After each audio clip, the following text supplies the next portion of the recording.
चालूच नाही. Hello. Hello sir, चालू झालंय सर तुमचं. ओके. हॅलो. ओके. काय हरकत. सगळे ऍड होऊ द्या सर, 1-2 मिनिटं. हा, वेट करू चालतंय. काय हरकत.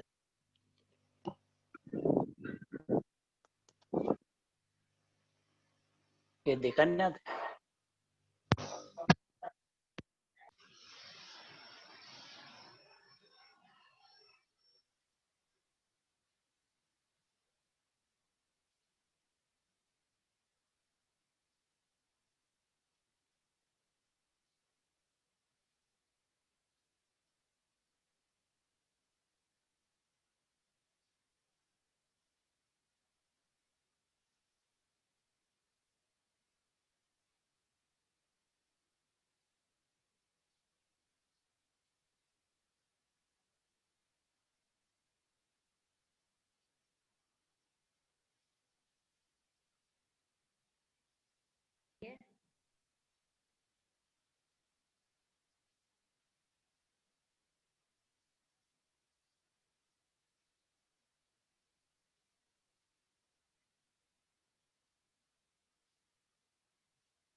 सर, प्रशिक्षणाला सुरुवात करायचं का? कारण वेळ कमी आहे खूप. सर चालते, करूया मग. काय करायचं, किती आहे तेवढं बघूया. हो, 15 जण ऍड झालेत सर. मी तसंच ऍडमिट करून घेतो. करा सर. हा, तुम्ही तसं चालू ठेवा, मी चालू करतो. ओके. ओके.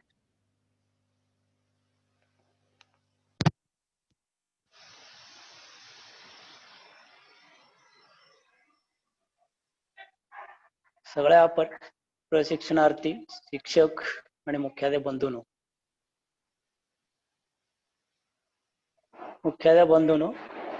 गुड इव्हनिंग, नमस्कार सगळ्यांना.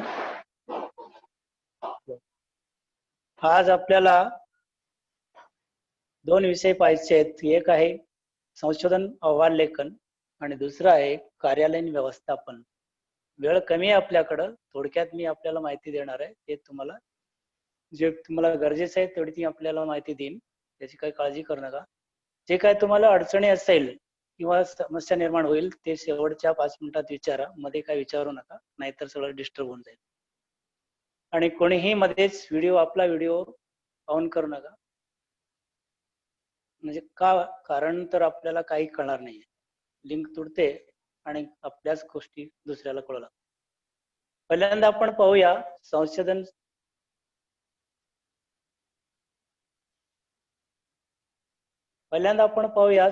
संशोधन अहवाल लेखन कसे करतात. आपण त्याच्याच एक कॉपी आपल्या समोर दाखवतो पहा. ही संशोधन अहवालचं पृष्ठभाग आहे, महिलाच म्हणतात मुखपृष्ठ. अशा प्रमाणे आपल्याला संशोधन अहवाल लिहिल्यानंतर अशा प्रकारची बाइंडिंग करायची आहे. या कलर मध्येच आणि सोनेरी अक्षरामध्ये आपल्याला लिहायचे. हे लिहित असताना कोणते पत्ते पाळायचे आहेत. पहिल्यांदा जे विषय आपण घेतलेला आहे किंवा समस्या घेतलेला असतात, ती समस्या त्रिकोणात किंवा शंकूच्या आकारात लिहायची आहे. त्यानंतर आपल्याला लिहायचंय ज्या युनिव्हर्सिटीकडून विद्यापीठाकडून आपण काढतात त्या विद्यापीठाचे नाव तेही त्याच पद्धतीने लिहायचं. त्यानंतर संशोधकाचे नाव, तुमचे संशोधकाने घेतली जी काय डिग्री असेल, पदवी असेल ती पदवी लिहायचे, मार्गदर्शकाचे नाव, त्यांची पदवी, त्यानंतर केंद्र समन्वयकाचे नाव, त्यांची पदवी, त्यानंतर अभ्यास केंद्राचे नाव आपल्याला खाली लिहायचे आणि शेवटी सन आपल्याला असलेला 2020 आणि 21 अशाप्रमाणे मुखपृष्ठ तयार करायचंय. तो पुढे वर चिटकवलेला असतो. हा मुखपृष्ठानंतर ना आपल्याला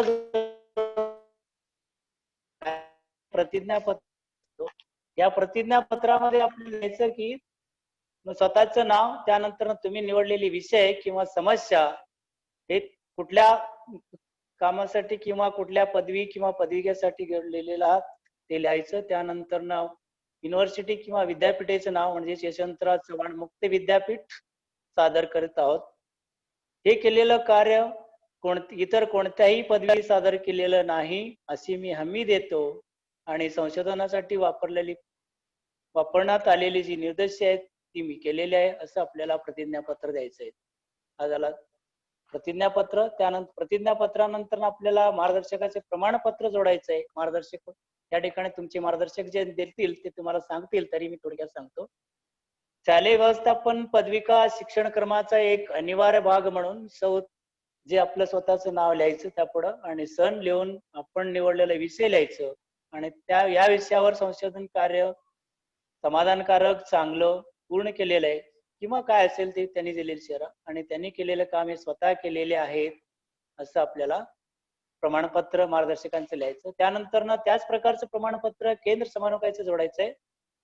त्याच्यानंतर केंद्र समन्वयकाच्या प्रमाणपत्रानंतर आपल्याला स्वतःचं ऋणनिर्देश करायचंय. ऋणनिर्देश करत असताना आपल्याला कोणत्या गोष्टी लक्षात ठेवायच्या आहेत? पहिल्यांदा विद्यापीठाचे ऋणनिर्देश करायचे. विद्यापीठाचा ऋणनिर्देश करत असताना या ठिकाणी पहिल्यांदा सन,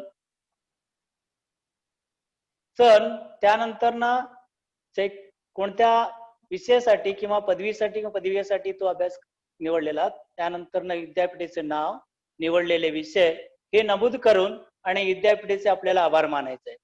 विद्यापीठाचे आभार मानल्यानंतर त्यानंतर तुम्हाला जे संशोधनासाठी मार्गदर्शन करणारे जे शिक्षक दिलेले आहेत, मार्गदर्शक दिलेले आहेत, त्यांचं आपल्याला आभार किंवा ऋण व्यक्त करायचंय. त्यानंतर आपल्या ज्या केंद्रामध्ये, ज्या केंद्रात आपण काम करतो आहोत, सादर करणार आहोत, त्या केंद्राचे आपल्याला ऋण किंवा आभार मानायचे. त्यानंतर आपल्याला इतर जे शिक्षक किंवा प्राध्यापक सहकार्य केलेले आहेत, शिकवलेले आहेत, त्यांच्या सगळ्यांचा आभार मानल्यानंतर ही पुस्तिका किंवा अहवाल टाईप करणाऱ्याचा सुद्धा तुम्ही आभार मानू शकता. इतर कोणी असतील तुमच्या घरातील सहकार्य केले असतील तर त्यांचंही ऋण आपण किंवा आभार मानू शकता. या व्यतिरिक्त जर कोणी असतील, जर सगळ्यांची नावं लिहू शकत नसाल तर तिथं आपण म्हणू शकता या संशोधनात प्रत्यक्ष किंवा अप्रत्यक्ष सहकार्य केलेल्या सगळ्यांचं मी काय करतो, मनपूर्वक आभार आहे, अशा प्रमाणे आभार प्रदर्शन व्यक्त करायचंय.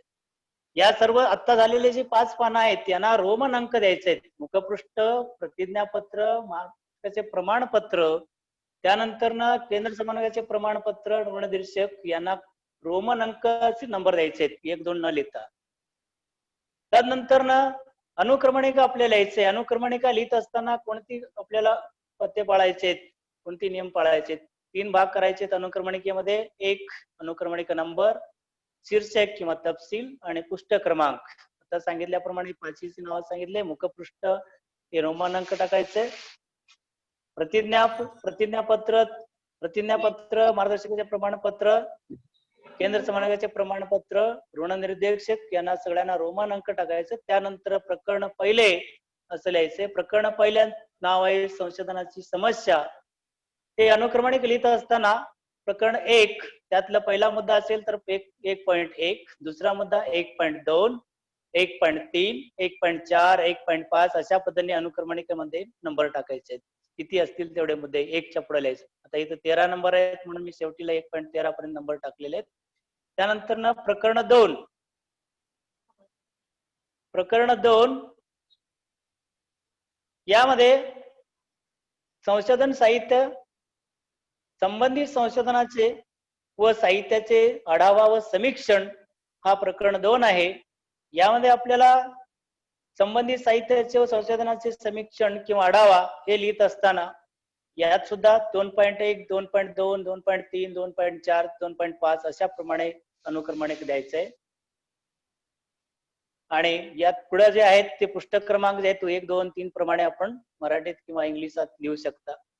प्रकरण क्रमांक 3 अनुक्रमणिकेमध्ये पुढचं प्रकरण आहे संशोधन कार्यपद्धती. यात सुद्धा प्रकरण 3 प्रमाणेच अनुक्रमणिकेमध्ये 1, 3.1, 3.2, 3.3, 3.4 अशा प्रमाणे जेवढे असतील मुद्दे तेवढेचे मुद्दे या ठिकाणी मांडायचे आहेत आणि त्या पुस्तक क्रमांक ज्या ठिकाणी तो लिहायचा आहे. प्रकरण क्रमांक 4 अशा प्रमाणे प्रकरण क्रमांक 4 मध्ये सुद्धा माहिती संकलन, विश्लेषण, अर्थविवेचन हा प्रकरण क्रमांक 4 आहे. 4.1, 4.2, 4.3, 4.4, 4.5 अशा स्वरूपात अनुक्रमणिक क्रमांक टाकायचे आहेत. त्यानंतर शीर्षक जे असतील तिथं आपल्याला मुद्द्याची माहितीचे विश्लेषण किंवा उपायांची अंमलबजावणी, उपायांची परिणामकारकता तर हे जे काय आहेत ही आपल्याला शीर्षकात लिहायचंय किंवा तपशिलात लिहायचं आणि त्याच्या पुढे पुस्तक क्रमांक लिहायचं. शेवटचं प्रकरण आहे प्रकरण क्रमांक 5. यात सारांश, निष्कर्ष आणि शिफारसी आणि विमर्श विचार हा भाग आहे. यात सुद्धा अशाच प्रमाणे 5.1, 5.2, 5.3 अशा पद्धतीने जे जेवढे मुद्दे असतील तेवढे मांडा. हे सर्व झाल्यानंतर ना संदर्भ सूची ग्रंथ हा लिहायचा. याच्यात काही काय लिहायचं नाही, अनुक्रमणिक क्रमांक द्यायचं नाही, याला फक्त पुस्तक क्रमांक द्यायचं. त्यानंतर ना परिशिष्ट म्हणून नाव टाकायचं. त्यात विद्यार्थ्यांची यादी, शिक्षकांची यादी किंवा जास्त शाळा घेतल्या असतील शाळांची यादी. त्यानंतर ना प्रश्नावली, मुलाखतींची प्रश्न किंवा चाचणी घेतली असेल तर पूर्व चाचणी, उत्तर चाचणी आणि शेवटी विनंती पत्र, फोटो वगैरे जोडला असेल तर फोटो अशा प्रमाणे त्यांची अनुक्रमणिका तयार करा. ही अनुक्रमणिकेची माहिती झाली. यानंतर ना मी तुम्हाला पहिल्या प्रकरणाची थोडक्यात माहिती सांगतो कसं लिहायचं असतो नेमकं. सर्वांना माझं नाव माहित आहे आधीच म्हणून मी काय नाव सांगितलं नाही, परिचय जाण्यास वेळ घाल नाही कारण वेळ आपल्याला भरपूर आहे. तर या ठिकाणी प्रकरण पहिले जे आहे चॅप्टर नंबर 1 जो आहे रिसर्च प्रॉब्लेम म्हणजे संशोधन समस्या. यात पहिल्यांदा इंट्रोडक्शन, प्रस्तावना किंवा प्रस्ताविका लिहायचं 1.1 मध्ये. ही लिहित असताना काय लिहायचं याच्यामध्ये, या पहिल्या प्रकरणाच्या प्रस्तावनामध्ये लिहायचं आपण ज्या विषयावर संशोधन केलेलं आहात त्या संदर्भात असलेली रूपरेषा लिहायची. थोडक्यात ही रूपरेषा या प्रस्तावनामध्ये लिहायची. त्यानंतर आपल्याला संशोधनाची गरज, दुसरा मुद्दा या संशोधनाची गरज कशी लिहायची, संशोधनाची गरज आपल्याला ही गरज कशी निर्माण झाली हे आपल्याला थोडक्यात लिहायचे. तर उदाहरण जर आपण पाहिलं, आपण जर गणित शिकवत असाल तर उदाहरण मुलांना गुणाकार करता येत नाही, 2 अंकी गुणाकार करता येत नाही, कसं ओळखलात तुम्ही हे आपल्याला तिथं मांडता आलं. आता वर्गात शिकवत असताना गुणाकार दिला 2 अंकी तर मुलं अंक लिहित असताना उलट तर लिहितात आणि गुणाकार करताना आधी पहिल्या अंकाचा गुणाकार करतात नंतर दुसऱ्या अंकाचा गुणाकार करतात, असं उलट सुलट कळत असतील. हे तुमच्या लक्षात जेव्हा येते तेव्हा तुमच्या लक्षात येते ही आपल्याला त्याच्यावर आपल्याला संशोधन करतो आहोत. अशा प्रमाणे ही आपल्याला भासते. अशीच गरज इतरांना असेल, इतर वर्गातली शिक्षकांना शिकवणाऱ्यांना. अशा प्रमाणे ही गरज आपल्याला का भासली ती थोडक्यात मांडायचे. त्यानंतर ना संशोधनाचे महत्व सांगायचे. महत्व म्हणजेच नेमकं काय सांगणार तुम्ही संशोधनाचे महत्व मध्ये. यामध्ये आपल्याला सांगायचंय की हे संशोधन कुणाकुणाला उपयोगी ठरणार आहे. इतर शिकवणाऱ्या गणित शिकवणाऱ्या शिक्षकांना किंवा इतर शिकणाऱ्या मराठी शिकणारे, व्याकरण शिकवता येणाऱ्या शिक्षकांना किंवा मुख्याध्यापकांना, विद्यार्थ्यांना किंवा पालकांना, ज्या कुणाकुणाला हे उपयोगी पडणार आहे त्यांच्यासाठी महत्व लिहायचंय. उदाहरणार्थ आपण पाहिलं तर प्राथमिक किंवा माध्यमिक शाळेत गणित शिकवणाऱ्या अध्यापकांना आपले अध्यापन करण्यात या संशोधनाचा उपयोग होईल किंवा हे संशोधन मार्गदर्शन ठरेल अशा प्रमाणे वाक्यरचना करायचे. यानंतर ना आपल्याला संशोधनात तसंच यात बरोबर याची जाणीव कशी झाली, पुढचं पॉईंट आपण मुद्द्यात घेतला तर समस्येची जाणीव कशी निर्माण झाली, तुम्हाला हे समस्या कशी जाणवली. तर तेव्हा तुम्ही वर्गात अध्यापन करत असताना अध्यापन करत असताना काही विद्यार्थी कळालं नाही तर खिडकीत बघत असते, तर कुठं बाहेरच बघत असतो, तर काय काय काड्या करत असतो. तेव्हा लक्षात येतो की आपण जातो तर तो काही लिहिलेलंच नसतोय. तर तुमच्या लक्षात येते की मुलाला कळालं नसेल म्हणून तो अशा खोड्या करत असेल. मग अशा प्रमाणे समस्येची जाणीव आपल्याला होत असते. ती आपल्याला काही मुद्दे मांडायचे. तदनंतर ना समस्यांची काही समस्या, अनेक समस्या अशा प्रमाणे येत असतात. बेरजेतली समस्या असेल, वगळा जसे भागाकारातली समस्या असेल किंवा वजाबाकीतली समस्या असेल किंवा मराठी असेल तर व्याकरणातली समस्या असेल, वाचनातली समस्या असेल, ही समस्यांची यादी आपल्याला पुढच्या मुद्द्यात लिहायची. त्यातून निवडलेली एक समस्या आहे. त्यानंतर आपल्याला यातलं कोणतं क्षेत्र कोणत्या क्षेत्रात तुमची समस्या येतात तो क्षेत्र लिहायचंय, क्षेत्र निश्चिती म्हणतात त्याला. यात आपलं क्षेत्र आहे शैक्षणिक क्षेत्रामध्ये येतो आणि आपली समस्या वर्तमान काळाशी संबंधित आहे, म्हणून आपण म्हणू शकता शैक्षणिक आणि वर्तमान काळाशी संबंधित असलेली क्षेत्र आहे. त्यानंतर ना आपण लिहायचं शीर्षक म्हणजे निवडलेली समस्याचे नाव लिहायचे. जसं आपण आपल्या शाळा असेल मॉडर्न हायस्कूल मधील 10वीच्या विद्यार्थ्यांना वर्ग समीकरणे शिकवताना येणाऱ्या अडचणींचा अभ्यास व त्यावरील उपाय हे जे तुम्ही विषय घेतला असाल तर अशाप्रमाणे विषय आपल्याला शीर्षक या ठिकाणी लिहिता येतो. शीर्षक झाल्यानंतर त्याच्या खाली उद्दिष्टे लिहायचे आहेत. उद्दिष्ट लिहित असताना आपल्याला काय करायचं असतं तर पहिल्यांदा 10वीच्या विद्यार्थ्यांना या विषयावर वर्ग समीकरणातील असलेले जे उद्दिष्टे पहिला उद्दिष्ट लिहित असताना काय करायचं 10वीच्या विद्यार्थ्यांना वर्ग समीकरणातील बाबतीतले असलेली सद्यस्थितीचा अभ्यास करणे किंवा 10वीच्या विद्यार्थ्यांच्या सद्यस्थितीचा अभ्यास करणे हे पहिलं उद्दिष्ट होऊ शकतं. दुसरं उद्दिष्ट आपण देत असताना काय लिहिणार तर या सद्यस्थिती झाल्यानंतर या मुलांना या प्रकारच्या अडचणी काय येतात याचा अभ्यास करणे आणि या अडचणीवर उपाय सुचवणे चौथं उद्दिष्ट तिसरं उद्दिष्ट राहील. अशाप्रमाणे उद्दिष्टे 3 ते 4च लिहायचे, जास्त उद्दिष्ट लागत नाही कारण हे कृती संशोधन आहे. तुम्हाला आलेली समस्या तुम्ही सोडवायची आहे या संशोधनामार्फत, इतर दुसरीकडे जाण्याच्या याला कृती संशोधन म्हणतो आपण. तर महत्वाची व्याख्या त्यानंतर पुढचा मुद्दा आहे महत्वाची व्याख्या. यातील जे तुम्ही शीर्षक घेतलेला त्यातली प्राथमिक शाळा माध्यमिक शाळा. आता प्राथमिक शाळा म्हणला तर किती ते किती वर्ग 1 ते 5 किंवा 1 ते 8 वर्ग असलेलं स्तर शैक्षणिक स्तर. त्याप्रमाणे अध्ययन म्हणजे विद्यार्थी करणाऱ्यांचा अभ्यास अध्ययन किंवा गणित प्राथमिक किंवा माध्यमिक मध्ये सर्व वर्गाला शिकवणार अनिवार्य विषय. अशा प्रमाणे यांची व्याख्या लिहायची. याला म्हणतात कार्यात्मक व्याख्या असे म्हणतात. आपण डिक्शनरीत ही व्याख्या ओळखायची नाही. तदनंतर ना आपल्याला गृहीतके आणि परिकल्पना मांडायच्या आहेत. गृहीतक म्हणजे याच्यावरून आपण काय गृहीत धरतो, मुलांना काय करता येत नसावी, गणित चिन्ह कळत नसावी हे आपण गृहीत धरलं. बऱ्याच मुलांना चिन्ह या ठिकाणी गणितातील चिन्ह कळत नसावी किंवा गुणाकार करताना अंक कळत नसावे हे आपण गृहीत धरतो. त्यालाच संभाव्य उत्तर म्हणजेच परिकल्पना. तर संभाव्य उत्तर म्हणजे काय तर त्याला संभाव्य उत्तर काय करता येतो तर आपण जर गणित शिकवत असताना जर खेळाच्या स्वरूपात किंवा कृतीयुक्त अध्यापन केला तर तो प्रभावी ठरू शकतो. असं त्याला काय करू शकतो संभाव्य उत्तर देऊ शकतो. यानंतर शेवटच्यातला मुद्दा असतो संशोधनाची व्याप्ती आणि मर्यादा. संशोधनाची व्याप्ती आणि मर्यादा कशी देत असते. ही संशोधनाची व्याप्ती आणि मर्यादा लिहित असताना पहिल्यांदा आपण कुठल्या शाळा निवडलेले ती शाळेचं नाव लिहायचं. सदर संशोधनात तुमची जे शाळा असेल ती शाळेचं नाव लिहायचं. या शाळेचाच विचार या संशोधनात करण्यात आलेला आहे हे पहिलं व्याप्ती होती. तशाच या शाळेतील अमुक 10वीच्या वर्गाचा विचार करण्यात आलेला आहे. 10वीच्या वर्गातील अमुक एवढ्या विद्यार्थ्यांचा विचार करण्यात आलेला आहे असं संशोधनाची व्याप्ती लिहायची. त्याच्याच उलट दिशेने मर्यादा लिहायची. या शाळा व्यतिरिक्त इतर शाळेचे विचार या संशोधनात करण्यात येणार आलेला नाही किंवा या शाळेतील 10वी व्यतिरिक्त इतर वर्गाचा विचार करण्यात आलेला नाही अशी मर्यादा या ठिकाणी लिहायची आहे. अशाप्रमाणे पहिलं प्रकरण आपल्याला हे लिहायचंय. हे पहिलं प्रकरण महत्वाचं आहे. दुसरा प्रकरण जो आहे तो आपल्याला दुसऱ्या बघून लिहायचं असतं सर्वसाधारणपणे. यात आहे संबंधित संशोधन साहित्याचे व संशोधनाचे समीक्षण. हे पाहत असताना काय करायचं असतं पहा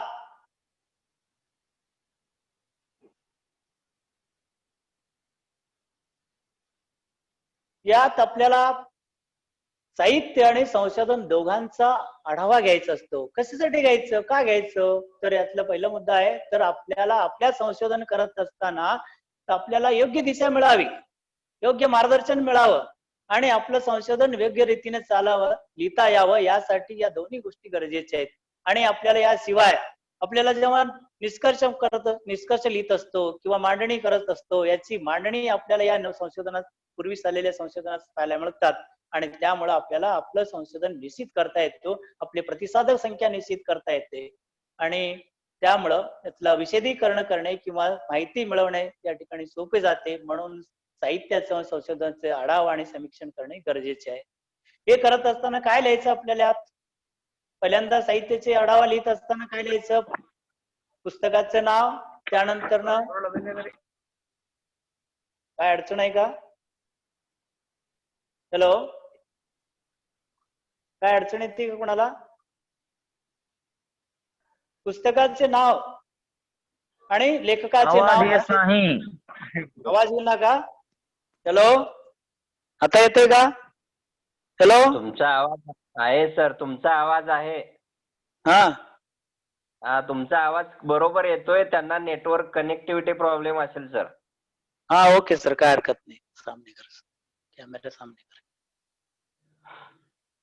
येईल का आवाज? काय प्रॉब्लेम नाही ना? ओके. हा सर, तर या ठिकाणी या ठिकाणी लेखकाचं नाव आणि पुस्तकाचे नाव असे आपल्याला 5-6 पुस्तकांची नावं लिहायचेत आणि त्यांची लेखकांची नावं लिहायचेत. आणि या लिहिल्यानंतर ना आपल्याला या पुस्तकातून काय मिळवून घेतलेलं आहे, कशाबद्दल आपल्याला या पुस्तकाचा उपयोग झालेला आहे ते थोडक्यात आपल्याला माहिती याच्या खाली लिहायचे. त्यानंतर ना आपल्याला संशोधनाची आढावा, मागील झालेले संशोधनाचा आढावा आणि त्याचं समीक्षण लिहायचं असतो. यात कोणत्या गोष्टी नमूद करायच्या आहेत, तर पूर्वी झालेले संशोधक जो आहे त्याचं नाव लिहायचं, त्याने त्याचं शीर्षक म्हणजे त्याने घेतलेली समस्या आणि त्यानंतर ना त्यांची उद्दिष्टे, निष्कर्ष, उद्दिष्ट आणि निष्कर्ष यांची माहिती मागील झालेल्या संशोधकांची असे 4 ते 5 संशोधकांची माहिती लिहायची. काय काय लिहायचंय?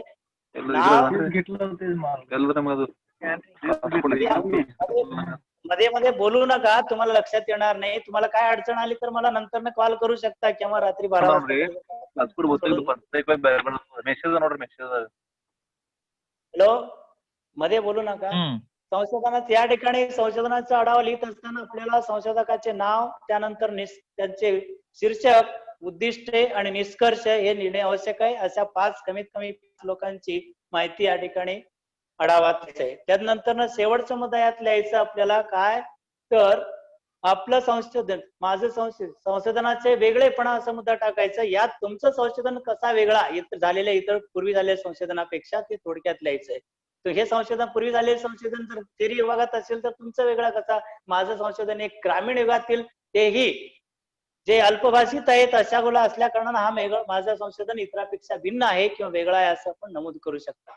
हे झालं दुसरं प्रकरण. तिसऱ्या प्रकरणामध्ये आपल्याला पाहायचंय संशोधन कार्यपद्धती. काय पाहायचंय? संशोधन कार्यपद्धती. यामध्ये आपल्याला लिहायचं असतो संशोधन पद्धती, त्यानंतर संशोधन साधने आणि नमुना निवड यांची आपल्याला माहिती द्यायची. यात कोणत्या पद्धतीने आपण संशोधन पद्धती निवडलात? पहिल्यांदा आपण पाहूया संशोधन पद्धती. या 3 पद्धती आहेत: ऐतिहासिक, वर्णनात्मक आणि प्रायोगिक पद्धती. ऐतिहासिक पद्धती तर आपण निवडणारच नाहीत, कारण हे इतिहासाबाबतीत संबंधित आहे. पुरातन काळाचा अभ्यास करण्यासाठी, इतिहासाचा अभ्यास करण्यासाठी असतो. याची थोडक्यात माहिती आपल्याला नोंद लिहायची आहे. वर्णनात्मक पद्धतीची माहिती आपल्याला पुस्तकातून बघून लिहिता येते. प्रायोगिक पद्धतीची माहिती आपल्याला लिहायचं आणि या 3 पद्धतीतून आपल्याला योग्य ती निवड आपण निवडायचे. वर्णनात्मक किंवा प्रायोगिक पद्धती. जर तुम्ही गणित शिकवत असाल, एखादी चाचणी घेऊन जर प्रयोग करून जर आपण करत असाल, चाचणीच्या स्वरूपात जर संशोधन करत असाल तर प्रायोगिक पद्धती निवडा. आणि प्रश्नावली, मुलाखत, निरीक्षण घेत असाल, अशा प्रकारे जर साधनं वापरत असाल तर वर्णनात्मक संशोधन पद्धती वापरा. यांची माहिती आपल्याला लिहिल्यानंतर ना खाली माहिती द्यायचंय की आपण कोणत्या संशोधन पद्धतीचा वापर करणार आहात. थोडक्यात लिहायचंय, मी सदर संशोधन माझं शैक्षणिक स्वरूपाचे असून वर्तमान काळात संबंधित आहे, म्हणून मी वर्णनात्मक संशोधन पद्धतीतील सर्वेक्षण पद्धतीचा वापर केलेला आहे असं खाली नमूद करायचं. जर प्रायोगिक पद्धती असेल तर खाली तसं लिहायचं, प्रायोगिक पद्धतीचा वापर केलेला आहे. हे झाल्यानंतर ना आपल्याला संशोधन पद्धतीनंतर ना आपल्याला लिहायचंय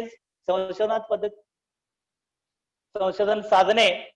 जसं आपण शिकवण्यासाठी साधनं वापरतो, खडू, डस्ट, तशाच या ठिकाणी संशोधन करण्यासाठी काही साधनं वापरतो. ती साधनं कोणती ती आपल्याला माहित पाहिजे. त्यात आहेत प्रश्नावली, मुलाखत, पडताळ सूची, चाचण्या, कसोटी, पदनिश्चित श्रेणी, हे अनेक वेगवेगळ्या प्रकारची साधनं आहेत. यात आपण ठराविक साधनं निवडायचे. प्रश्नावली निवडायला असेल तर प्रश्नावली थोडक्यात माहिती द्यायची. मुलाखत निवडला असेल तर मुलाखती थोडक्यात माहिती द्यायचं. मुलाखत म्हणजे काय, प्रश्नावली कोणत्या प्रकारच्या, 2 प्रकारचे प्रश्न या ठिकाणी विचारले जातात. एक बद्ध प्रश्न, एक मुक्त प्रश्न. बद्ध प्रश्न म्हणजे या ठिकाणी पर्याय दिलेले प्रश्न आणि मुक्त प्रश्न म्हणजे त्यांनी उत्तर द्यायचं. तुम्ही प्रश्न विचारलेला असतो. शक्यतो यात तुम्ही बद्ध प्रश्नाचा वापर करा, मुक्त प्रश्न वापरू नका, कारण प्रत्येकाची मतं भिन्न येतात. होय किंवा नाही उत्तर असली पाहिजे किंवा पर्यायी उत्तर असली पाहिजे, असे प्रश्न निवडा. आणि यात मुलाखत सुद्धा आपण तशाच पद्धतीची निवडायचे. त्यांचे मत जर विचारात घेत असाल तर तुम्हाला भिन्न मते मिळतात आणि निष्कर्ष तुम्हाला त्यावरून काढता येणार नाहीये, म्हणून त्या ठिकाणी सुद्धा MCQ म्हणजे पर्यायी प्रश्न विचारायचे आहेत. हे झाल्यानंतर आपल्याला नमुना निवड घ्यायचा आहे. नमुना म्हणजे आपण किती विद्यार्थी निवडणार, त्या 2 प्रकारचे नमुना निवड आहेत. एक संभाव्य नमुना निवड आणि दुसरं असंभाव्य नमुना निवड. संभाव्य नमुनामध्ये वेगवेगळे प्रकार आहेत. लॉटरी आहे, त्यानंतर क्रमांक आहेत किंवा श्रेणी अशा प्रमाणे वापरता येतात. तर असंभाव्यमध्ये सहहेतुक किंवा आपल्या मनानं वापरता येतो. शक्यतो मुलं आपण काय करतो, संभाव्यातल्या लॉटरीचा वापर करून विद्यार्थी निवडतो किंवा असंभाव्यामधील सहहेतुक आपल्याला जे योग्य विद्यार्थी वाटतो ते वापरतो. त्यांची निवड आपण करू शकता. हे यांची माहिती दोन्ही संभाव्य आणि असंभाव्याची माहिती देऊन आपण जे निवडलेला आहात, नमुना निवड घेतलेला आहात, त्याचं या ठिकाणी नमूद करायचंय खाली. त्यानंतर शेवटी प्रत्यक्ष कारवाईमध्ये तुम्ही याप्रमाणे प्रश्नावली कशी दिलात, केव्हा परत घेतलात, कुणाला दिलात, किती मुलांना किंवा किती विद्यार्थ्यांना आणि किती शिक्षकांना दिलात, किती काळात परत घेतलात, त्याची नमूद या प्रत्यक्ष कारवाई शेवटच्या मुद्द्यात मांडायचे. अशा प्रमाणे तिसरं प्रकरण लिहायचंय. चौथ्या प्रकरणामध्ये माहिती जी गोळा केलेला आहात, प्रश्नावली गोळा केला असाल किंवा मुलाखत घेतली याची माहिती गोळा केल्यानंतर त्याची वर्गीकरण करायचे आणि त्याची माहितीचे संकलन या ठिकाणी करायचं. आणि ती माहिती जेवढे प्रश्न तुम्ही विचारलात तेवढी कोष्टकं किंवा तक्ते तयार करायचे. त्या तक्ता तयार करत असताना अनुक्रमणिका, तपशील आणि तुम्ही जे पर्याय दिला होय किंवा नाही आणि खाली लिहायचे प्रतिसादकांची संख्या आणि शेवटी खाली शेकडा प्रमाण शेवटीला घ्यायचं. अशाप्रमाणे कोष्टक जेवढे कोष्टक होतील किंवा तक्ते बनतील आणि त्याच्या कोष्टकाच्या खाली माहिती काय लिहायचं, पहिल्यांदा लिहायचं विश्लेषण आणि खाली स्पष्टीकरण. विश्लेषण म्हणजे किती मुलं होय म्हणले, किती मुलं म्हणजे किती प्रतिसादक होय म्हणले, किती प्रतिसादक नाही म्हणले, त्यांची संख्या, नंतर त्यांची टक्केवारी लिहायचं आणि त्याचं स्पष्टीकरण खाली द्यायचं, का नाही म्हणले आणि काय होय म्हणले. अशा प्रमाणे सर्व प्रश्नांची असे कोष्टक किंवा तक्ते तयार करायचे आणि त्यानंतर आपल्याला लिहायचंय की त्याच्यावर काय उपाय केलात, उपाययोजना, उपायांची अंमलबजावणी, ती उपाय लिहायची, किती उपाय, 5-6 उपाय केला असाल अध्यापनाचे किंवा कुठले असेल तेवढे उपाय. त्यानंतर उपाययोजनाची अंमलबजावणी करायची. अंमलबजावणीनंतर त्याचा परिणाम काय झाला, परिणामकारकता, उपायांचा परिणामकारकता लिहायचं आणि अशा प्रमाणे चौथं प्रकरण या ठिकाणी अशा प्रमाणे संपतो. त्यानंतर शेवटचा जो प्रकरण आहे तो आहे सारांश, निष्कर्ष, शिफारसी हे प्रकरण आहे आणि विमर्श, विचार काही वेळा लिहिलं जातो, काही वेळा लिहिलं जात नाही. तर यामध्ये निष्कर्षामध्ये प्रकरण 1, 2, 3, 4 हे चारींच थोडक्यात माहिती लिहायची आहे. तिथे काय सगळी माहिती लिहिण्याची, या प्रकरणात कोणती घटक येतात, ती प्रकरण पहिल्यामध्ये किती घटक येतात, त्या घटकांची नावं, या घटकांचा या ठिकाणी उल्लेख करण्यात आलेला आहे. प्रकरण 2 मध्ये कुठली घटक आहेत त्यांचा उल्लेख करायचा आहे. तिसऱ्यामध्ये कोणाचा उल्लेख, कुठल्या घटकांचा उल्लेख केलेला आहे त्यांची माहिती या ठिकाणी द्यायची आहे. एवढं थोडक्यात लिहायचंय. त्यानंतर निष्कर्ष काढत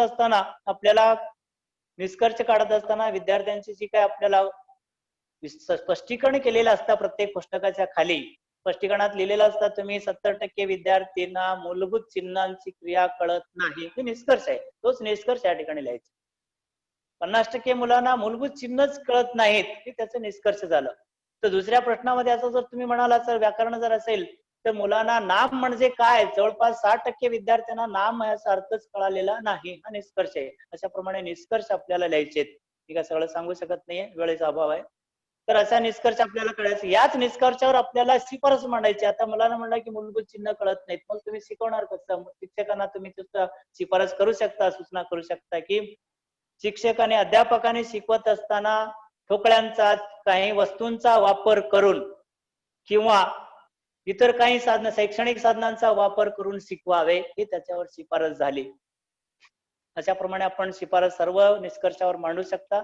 शिफारसीनंतर आपल्याला लिहायचे विचार, विमर्श विचार. या ठिकाणी आपल्याला अध्यापन, या संशोधन झाल्यानंतर त्या संशोधनात वापरलेली शाळा, त्यानंतर विद्यार्थ्यांची संख्या, केल्यानंतर संशोधन झाल्यानंतर नेमकं काय परिणाम होतो त्याचा थोडक्यात या ठिकाणी माहिती, आपला विचार व्यक्त करायचे आणि या ठिकाणी संशोधन संपतो. आणि शेवटचं घटक या ठिकाणी लिहायचे. या 5व्या प्रकरणात पुढील संशोधनासाठी विषय काय आहे हे आपण ठरवायचं. पुढील संशोधन म्हणजे काय, पुढे जर आपल्या एखाद्या विद्यार्थ्यांना, आता तुमचं हे संशोधन वाचल्यानंतर, अहवाल वाचल्यानंतर पुढच्या एका विद्यार्थ्याला वाटलं, शिक्षकाला वाटलं की आपण हे संशोधन करायचंय, मग तुमचा संदर्भ घेतो. मग तुम्ही त्यांना हा विषय म्हणून देऊ शकता की शहरातील माध्यमिक शाळांतील विद्यार्थ्यांना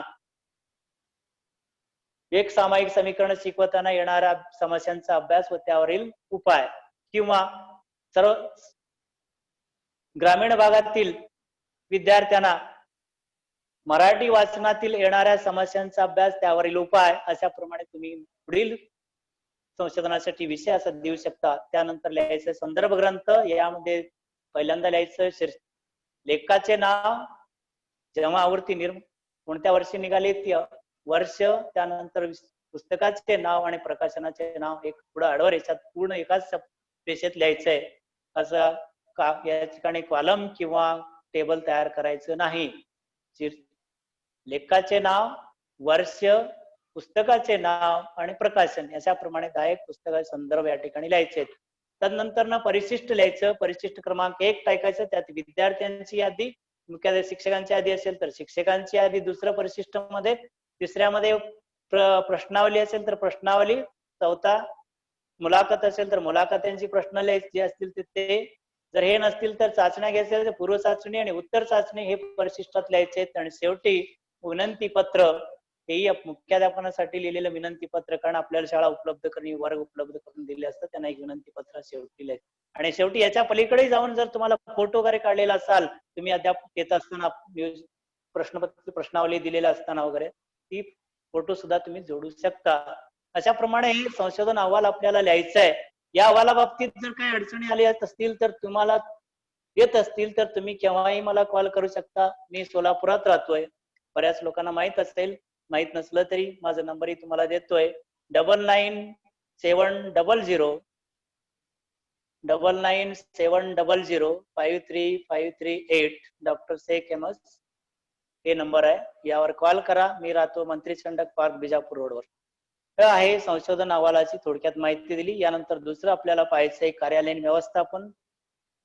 थोडस वेळेच्या अभावामुळे मी फार पळवलेलं आहे. तशी माहिती मला 8 तास दिलं तरी संपत नाहीये. प्रत्येक प्रकरणाची माहिती भिन्न सांगावी लागते. तर याला कार्यालयीन व्यवस्थापन पाहण्या आधी तर आपल्याला जो कार्यालय आहे शाळेतला, आपल्या सर्व शाळेतल्या प्राथमिक असो, माध्यमिक असो, उच्च माध्यमिक असो, या ठिकाणी काही अभिलेख आपल्याला ठेवावे लागतात. ही अभिलेख ठेवत असताना कोणती अभिलेख किती काळ ठेवलं पाहिजे या बऱ्याच गोष्टी बऱ्याच लोकांना माहित नसतो.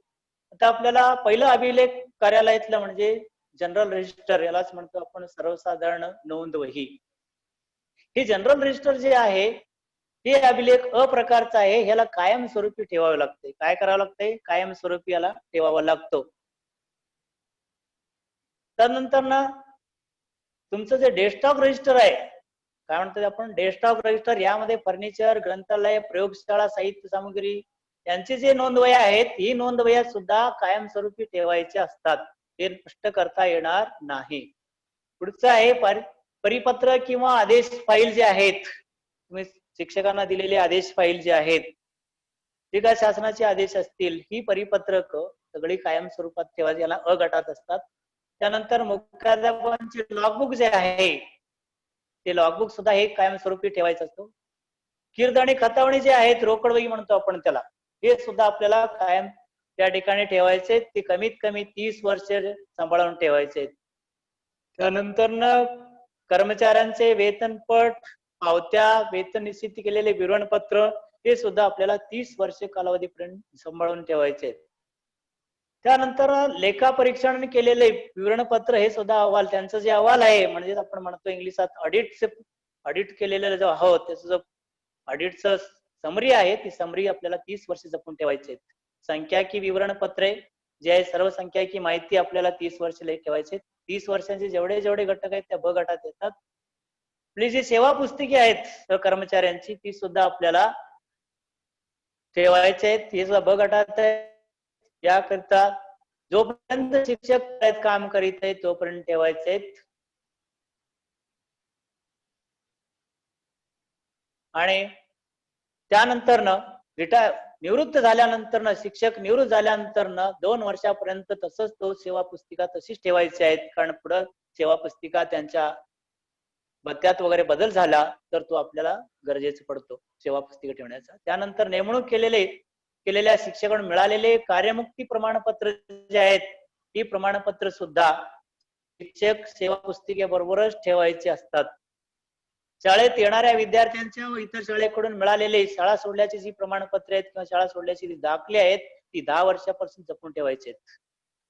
शाळा सोडल्यास विद्यार्थ्यांनी दिलेले शाळा सोडल्याची जी प्रमाणपत्र आहेत, जी स्थळपत्र आहेत ती सुद्धा 10 वर्ष ठेवायचे आहेत. ही सगळे 10 वर्ष टिकून ठेवणारे जे सांभाळून ठेवणारे जे वर्गात मोडतात.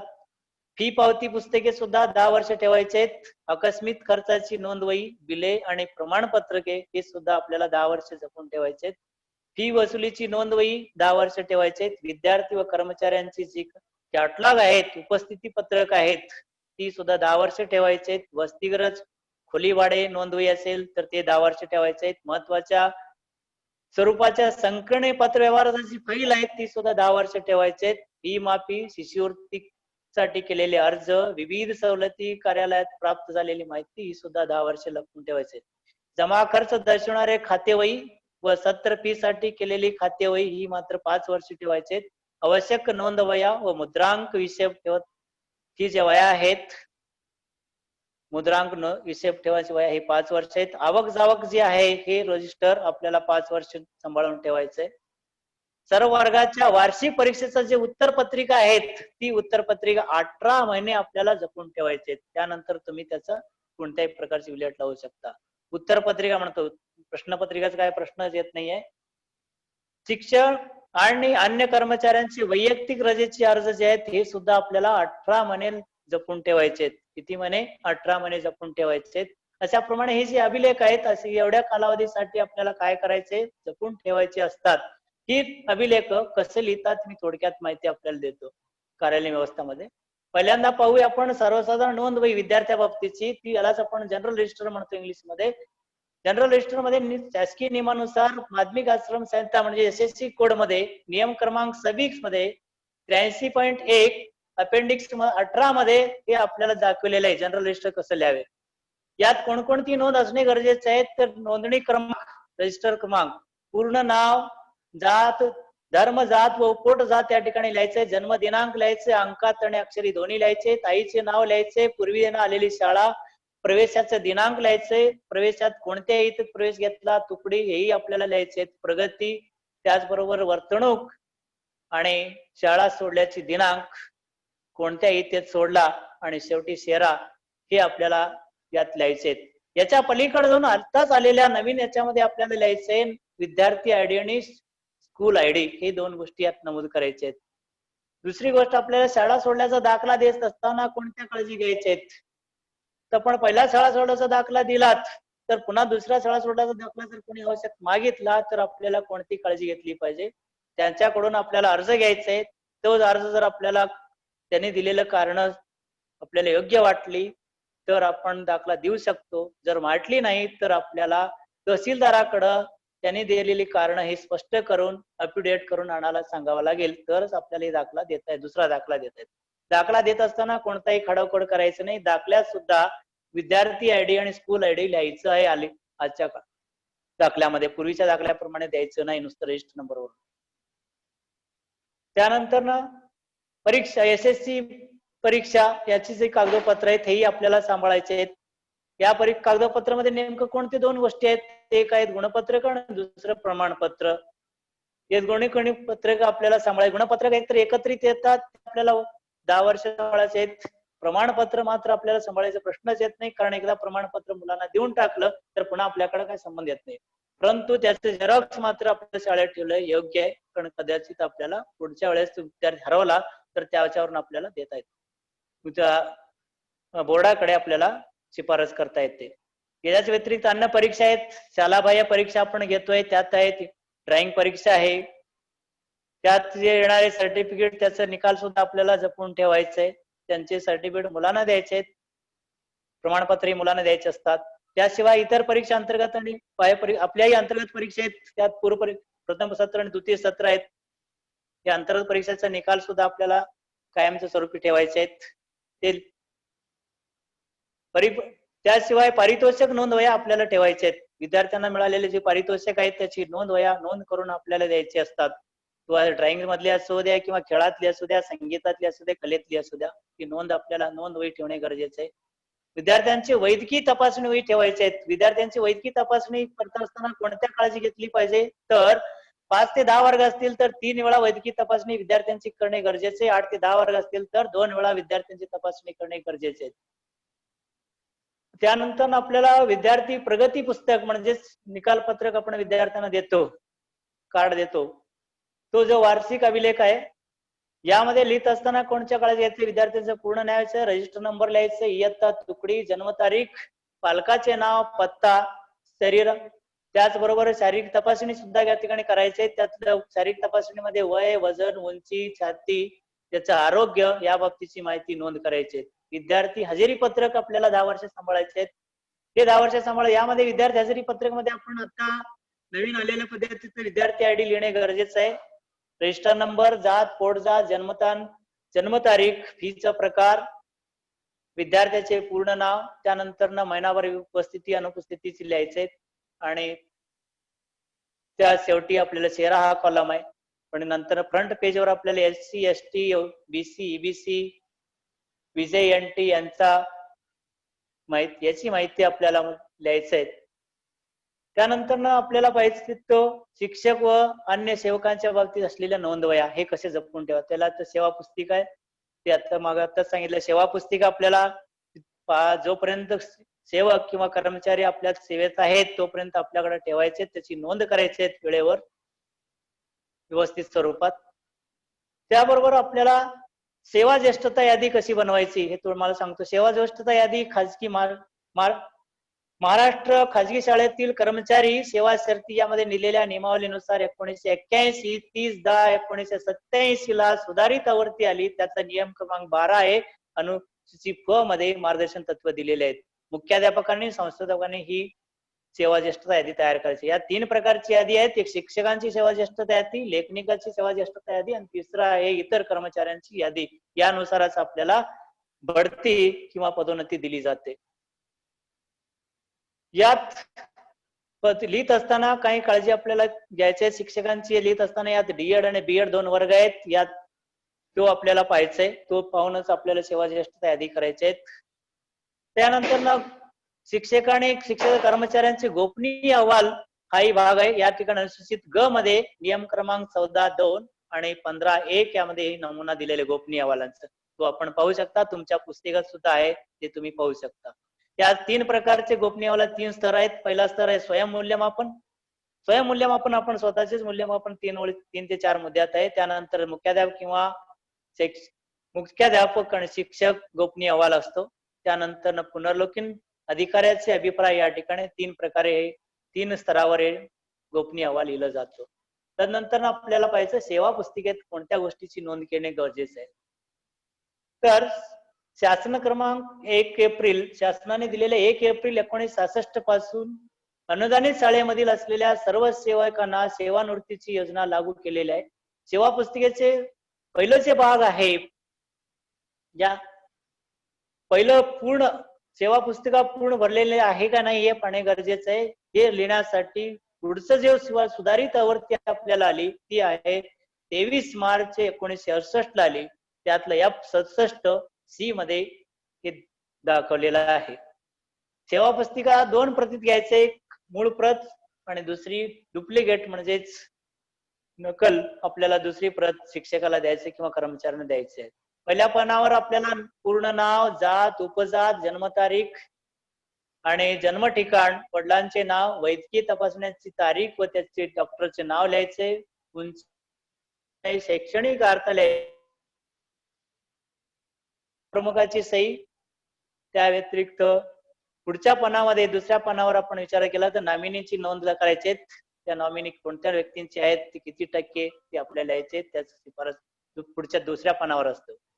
अशाप्रमाणे पुढचे जे पान आहेत त्या सेवा पुस्तिकेचे मी काय डिटेल सांगू शकत नाही, माझ्याकडे वेळ नाहीये, तरी थोडक्यात सांगतो. पुढं जी काय तुमची इन्क्रिमेंट निवडलेली तारीख, नेमणुकीची तारीख आहे, तुम्ही स्थायी आहे का अस्थायी आहे, म्हणजे कायम आहे का अस्थायी आहात हे नोंद करायचे. त्यानंतर इन्क्रीमेंटची तारीख लिहायचे, सेवा समाप्तीची तारीख लिहायचे, मुख्याध्यापक तुमची सही आहे आणि त्यानंतर मुख्याध्यापकांची सही आहे. तुम्ही तुमच्या सेवा पुस्तिकेवर प्रत्येक वर्षी सही करायचे, प्रत्येक वर्षी त्याची एंट्री आपल्याला करायची. हा हॅलो, हा नमस्कार सर. नमस्कार चव्हाण साहेब बोला. हा सर 3 मिनिट राहिलेत म्हणे. हो मी बरं का? संपवतो. 3 मिनिटं. हा, हा. हा आणि बोला. आपलं फार व्यवस्थित मार्गदर्शन मिळाले सगळ्या प्रशिक्षणात त्यांना. सगळ्यांनी हो. शेख सरांनी दिलेल्या चांगल्या माहितीचा उपयोग करून घ्या बरं का. कृती संशोधन अहवाला संदर्भात सरांनी फार उत्तम आणि व्यवस्थितरित्या सांगितलेलं आहे. मी जास्त वेळ घेत नाही. डॉक्टर शेख सर यांचं मी पूर्ण मनापासून आभार मानतो आणि तुम्ही पुढचं पूर्ण समारोप करून टाका सर. Okay sir, thank you. पहा अशाप्रमाणे हे सेवानिवृत्ती सेवा पुस्तिका आपल्याला लिहायचे आहेत. बरं काय सेवा, आता सरांनी सांगितल्याप्रमाणे जर तुम्हाला संशोधनाची काय अडचण येत असेल किंवा सेवा पुस्तिकेत लिहिण्याचे किंवा ज्येष्ठतेचे किंवा अभिलेखाचे अथवा कुठल्या परिपत्रकाची अडचण असेल तर मला कॉल करू शकता. तुम्हाला कोणतेही परिपत्रक मी व्हॉट्सअपवर पाठवू शकतो, काय अडचण येणार नाही. आणि या संशोधन लिहिण्यासाठी सुद्धा तुम्ही केव्हाही मला कॉल करू शकता, काही अडचण नाही आहे. मी तुम्हाला प्रत्येक संशोधनाचे तयार करून देणे किंवा त्याचे बाइंडिंग साठी जर अडचण येत असेल, लिहिण्यासाठी अडचण येत असेल तरी सांगू शकता. तेही तुमच्यासाठी आम्ही केव्हा तत्पर तयार आहोत, केव्हाही आम्ही तुमच्यासाठी उपलब्ध आहोत. त्याची काळजी करू नका. आपण सर्वांनी व्यवस्थित अभ्यास करावा आणि आपण मे मधील जाणाऱ्या परीक्षेत. आणि एक गोष्ट सांगायची राहिली, हे संशोधन आपल्याला 100 मार्काचं आहे. हे संशोधन अहवाल 80 मार्काला 20 मार्क हा वायवा, याच संशोधनावर वायवा घेतला जातो. ते या 100 मार्काचा पेपर असंच आता लेखी पेपर नाहीये. इतरांना मात्र इतर 7 पेपरांना 80 मार्काचा लेखी पेपर आहे, 20 मार्काचा स्वाध्याय आहे. इथं तसा नाहीये. तर वायवाला 20 मार्क आणि तुम्ही लिहिलेल्या अहवालाला 80 मार्क आहेत, हे आपण लक्षात ठेवा. तर सर्व शिक्षकांना अजून एकदा माझा नमस्कार. काय अडचण असेल तर तुम्ही मला कॉल करून विचारू शकता, वेळ असेल तर विचारा. अजून काही मुद्दे राहिले पण तुम्ही फोनवर सांगू शकता. तर यात अशाप्रमाणे कृती नोंद होईल, लॉगबुक आहेत, मुख्याध्यापकांनी लॉगबुक ठेवायचे आहेत. त्यानंतर कार्यमुक्ती प्रमाणपत्र आपल्याला घ्यायचे आहेत. इतर शाळेतून शिक्षक आले असेल, कर्मचारी आले असेल, त्यांची कार्यमुक्ती प्रमाणपत्र घेणे आवश्यक, ते जपून ठेवायचे आहेत. तो आपल्याला त्याचं जर का आपल्याला नमुना पाहिजे असेल तर यशस्वी कोड मध्ये परिशिष्ट 17 मध्ये 79.1 आणि 2 मध्ये पाहायला मिळेल. लॉगबुकच्या माहिती जर आपण पाहिजे सुधारित आवृत्तीमध्ये 83 पानावर आपल्याला ही माहिती व्यवस्थित मिळेल. निवृत्ती वेतनाची कागदपत्रे जर हवी असतील त्यात आपल्याला त्या 3 प्रकारचे निवृत्ती वेतन आहे. निवृत्ती वेतन पूर्ण वर्ष झाल्यानंतर निवृत्त होणे, दुसरं 20 वर्ष झाल्यानंतर काही सेवानिवृत्ती स्वेच्छानिवृत्ती घेतली जाते. ठराविक वयानुसार काही लोक निवृत्ती घेतात. अशा 3 प्रकारच्या आहेत. अशा प्रकारे त्यात शाळा समिती निवडणे गरजेचे, शाळेमध्ये शालेय समितीचे अहवाल प्रोसिडिंग आपल्याला ठेवणे गरजेचे आहेत. प्रोसिडिंग ठेवत असताना तो प्रोसिडिंग बुक सुद्धा कायमचं ठेवायचे आहेत. त्या व्यतिरिक्त शाळेतील जमा खर्च यामध्ये कीर्द आणि खतावणी असते, हेही कायमस्वरूपी ठेवायचे. शाळेमध्ये विद्या समिती असते, मुख्याध्यापक आणि शिक्षक यांची विद्या समिती असते. विद्यार्थ्यांच्या शैक्षणिक प्रगतीसाठी विकासासाठी ही शैक्षणिक समिती नेमली जाते. त्याची प्रोसिडिंग आपल्याला द्यायचा असतो. शाळा समितीचे वर्षातून कमीत कमी 6 मीटिंग झाले पाहिजे. 6 मीटिंग मध्ये 60 दिवसाचा फरक, 1-2 मीटिंग मधील 60 दिवसाचा फरक असणे गरजेचे आहे. शिक्षकांची नेमणूक पत्र आणि त्यांची फाईल ठेवणे अत्यावश्यक आहे. नेमणूक पत्र जर आपल्याला अचूक पाहिजे असेल तर यशस्वी कोड मधील अनुसूचित द मध्ये नमुना पाहायला मिळेल. याशिवाय 100 बिंदू नामावली 50 आणि 100 हेही आपल्याला पाहायचे आहेत. हालचाल नोंद वही आपल्याला ठेवायचे आहेत. भविष्य निर्वाह निधी हा महत्वाचा मुद्दा आहे. हे लिहित असताना भविष्य निर्वाह निधीची नोंद वही शाळेत ठेवणे गरजेचे आहे. बऱ्याच शाळा हे ठेवत नाहीत. हे ठेवलं तरच आपला भविष्य निर्वाह निधी व्यवस्थित सापडतो. आपले आकडे आपल्याला आपण काढलेली ठेवलेली भविष्य दर महिन्यात पाठवलेली भविष्य निर्वाह निधी, कपात केलेली भविष्य निर्वाह निधी, काढलेली भविष्य निर्वाह निधी ह्याची आकडेवारी आपल्याला ताळमेळ आपल्याला पाहायला मिळतात. म्हणून आपल्याला भविष्य निर्वाह निधीची नोंद वही आपल्या शाळेत ठेवणे आवश्यक आहे.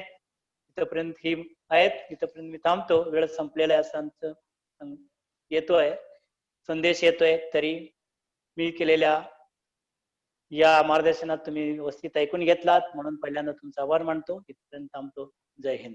काय अडचण असेल तर तुम्ही विचारू शकता. चव्हाण सर. होय. हा बोला चव्हाण सर. सर पुढे घ्यायचं का हो वेळ बोला बोला. संपलाय? हा नाही नाही संपलेला आहे, संपलेला आहे वेळ. हा बरं, ठीक आहे. कोणाला कोणाला जर काय काय अडचण शंका असतील तर विचारू द्या. हा चालेल सर. त्यांचं शंकेचं समाधान वेळेमध्ये करता आलं तर ठीक आहे, नाही तर ग्रुपवरती पाठवून किंवा तुमच्याशी संपर्क करून त्यांनी साधतील बरं विचारू का, शकतो. संपर्क हो साधतील. सर, काय अडचण नाही, काय अडचण नाही. चालेल. काय वेळ असेल तर अजून पुढचा अभ्यासक्रम मी घेऊ शकतो. हॅलो, नमस्कार सर. नमस्कार. नाव सांगा मलिक साहेब. आपलं कृषी संशोधन सर कधीपर्यंत पूर्ण करायचा असतो? हा तुम्हाला हा प्रश्न राहिला. कृती संशोधन अहवाल आपल्याला जवळपास परीक्षा मे मध्ये असते, जवळपास फेब्रुवारीत कृती संशोधन अहवाल आपल्याला सादर करायचा आहे. बर बर, ठीक आहे सर. ओके, धन्यवाद. ओके. अजून कोणाची काय चर्चा मलिक साहेब? काय नाही, निवांत आहे. मलिक साहेब बोला मजेवर सर. अजून नाही, एवढीच शंका होती. झालं ओके चालेल. निरसन झालं. ओके. अजून अच्छा.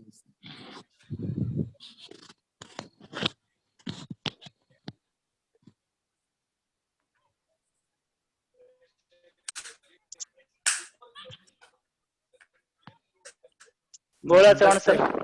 अजिंक्य